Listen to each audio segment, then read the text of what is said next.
savez, ce qui tue beaucoup de gens et même beaucoup de chrétiens, c'est quoi? C'est parce qu'on est attaché à certaines choses. Vous allez voir qu'il y a des gens qui viennent à l'église, ils donnent sa vie au Seigneur, mais il a du mal à se détacher même des chapelets. Il a du mal à se détacher de cette statue de la Vierge Marie qui est dans sa chambre.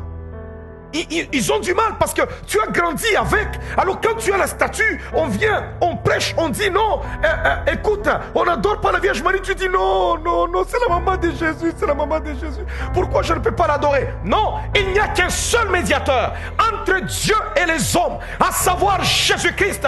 Je suis désolé ce matin, Marie n'exauce pas les prières. Marie n'écoute pas les prières, Marie n'exauce pas les prières. On a inventé l'ascension de Marie. Marie n'est pas montée au ciel comme le Seigneur est monté au ciel. Un seul est monté au ciel. Et bien-aimé, après sa résurrection, un seul est monté au ciel. Et les anges sont venus le chercher. C'est le Seigneur notre Dieu, le sauveur de l'humanité, le Dieu fort, le Dieu grand, le Dieu puissant, le Dieu capable. C'est lui qui est mort et qui est ressuscité. C'est lui par le cri. Il a déchiré le voile qui était dans le temple. C'est lui qui a marché sur les eaux. C'est lui qui a changé l'eau en vin. C'est lui qui a multiplié le pain. C'est lui qui a ressuscité Lazare. Quoique enterré, il a ressuscité. C'est lui dont il est écrit: il est le Christ, le Fils du Dieu vivant. Je suis désolé ce matin, je ne veux faire plaisir à personne. Marie ne sauve pas. Et tous ceux-là qui passent leur temps à prier la Vierge, Marie, la mère de Jésus-Christ, celle qui a donné naissance à Jésus, a reçu une grâce excellente en tant que femme. Quelle est cette femme qui ne voudra pas cette grâce-là? Mais ça s'arrête là. Moïse a eu aussi une mère. Samson a eu une mère.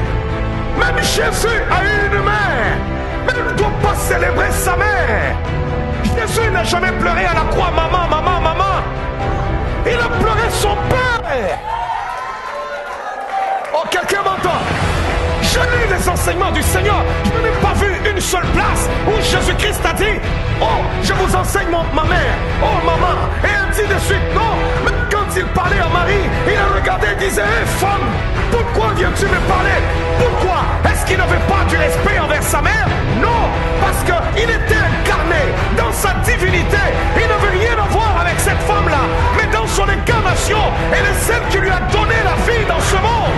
Tout ce que je sais, c'est qu'à la croix, avant qu'il ne meure, avant qu'il ne parte, il a regardé celle qui lui a donné la vie. Et il a dit: fils, voici ta mère. Et mère, voici ton fils. Parce que je ne vais pas te laisser en l'air. Je vais sécuriser ta vie. Mais en dehors de ça, en dehors des affaires spirituelles, je me tourne vers mon Père. Père, je remets mon esprit entre ta main. Il n'a pas appelé Joseph à la croix. Il n'a pas pleuré Joseph. Il n'a pas enseigné Joseph. Il n'a pas enseigné Marie. Mais d'où vient l'enseignement de Marie dans l'église? D'où vient l'enseignement de Marie?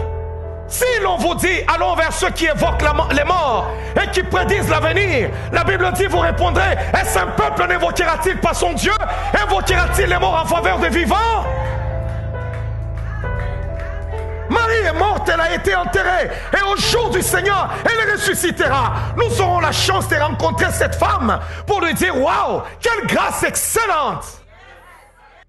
Je n'ai jamais vu même un président de la République qui a réussi la vie. On peut vous projeter sa mère, on vous montre que sa mère est là, mais on ne va jamais aller la faire asseoir sur le siège du chef d'État.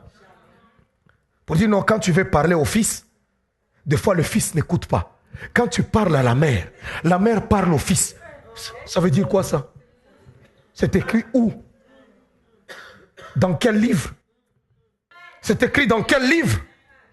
Dites-moi, c'est écrit où? C'est des coutumes païennes. Ça vient tout droit de l'enfer, de Babylone.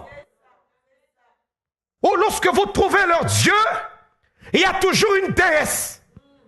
Mais quand on trouve dans nos affaires, dans la Bible, il n'y a pas de déesse. Alors, on a introduit une affaire malignement.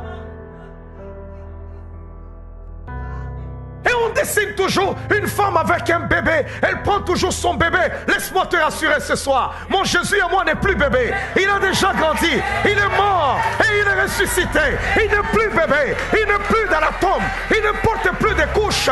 Il a été enterré et il fut ressuscité. Laisse-moi te rassurer. Il est ressuscité. Peut-être qu'on n'adore pas un même Dieu. Le Jésus que j'adore et que je prêche, c'est un grand garçon. Il n'a plus besoin de sa mère pour parler. Il a affronté la vie. Il a été placé devant la croix, pas derrière la croix. Pour dire quoi? Parce que pour dire, je suis capable de tout affronter moi-même. Alléluia. Il y a des cultes qu'on a introduits, des fêtes dans l'église qui n'ont rien à voir avec la foi. Tu viens adorer le Seigneur chaque matin, tu viens prier Dieu, mais dans ta chambre, tu caches encore des statues de la Vierge. Et pour entretenir le mystère, c'est toujours la Vierge Marie. Non, elle n'est pas restée vierge à vie. Jésus a eu des sœurs, il a eu des frères. Jacques, le livre de Jacques que nous lisons, c'est le frère de Jésus. Marie était mariée à Joseph. C'est de la sorcellerie, c'est du mysticisme, c'est des pratiques occultes.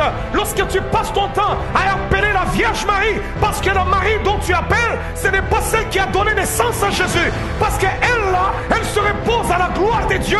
Elle est tranquille où elle est, parce que la parole déclare: oh toi qui écoutes la prière, tous les hommes de la terre iront vers toi. Il n'y a qu'un seul qui écoute la prière, c'est notre Dieu. Ils ne sont pas deux. Ils ne sont pas deux. Je ne partage jamais ma gloire avec quelqu'un, nous dit la parole de Dieu. Non. Alors on se fabrique des histoires, tout ça, des statues, et on met là-bas. D'abord, ça vient d'où qu'on se fabrique des statues? Ça vient d'où? Mais lisez la Bible, ne devenez pas la proie des hommes. Dieu refuse qu'on fasse une représentation quelconque. Mais vous entrez dans certaines églises où il y a des statues, il y a des représentations. Mais Dieu dit: je suis un Dieu jaloux. Tu ne te feras pas d'image taillée. Il est tellement fier qu'il refuse qu'on les transporte d'une chambre à une autre chambre, d'un pays à un pays, parce qu'il est partout en même temps. Les gens qui passent le temps à invoquer les saints. Tu es dans ta chambre, tu commences à prier. Oh, oh, Saint Barthélemy, Paul Boukeni, viens maintenant. C'est des cultes démoniaques. Dieu peut m'utiliser puissamment. Il peut se servir de moi. Mais je ne peux jamais devenir Dieu. Jamais. Alléluia. Il peut se servir de moi. Le feu, on peut cracher le feu. On peut être comme Moïse. On peut séparer la mer Rouge. On peut ouvrir le ventre de la terre. Et pour que, bien aimé, les choses se fassent, on peut faire descendre des choses. Mais tu demeures un homme, tu n'es pas Dieu.